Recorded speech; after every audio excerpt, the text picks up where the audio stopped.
Tuku apa ke? Alah. Kuwi lho sing nggih salat ki apa?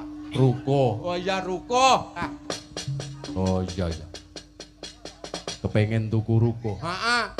Kowe tak paringi dana driyah yo. Paringi dana driyah piye?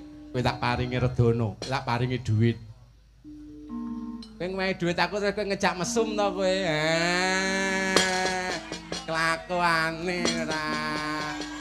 Yo, ayo ngejak mesum kowe. Eleh sarana-rena. Wis kelakuane ngono-ngono kuwi siapa lang. Enak. Duit 100 nek. As. Tak usah, wis tak golek dhewe. Wis ta. Ora sah duwe pikiran sing rena-rena.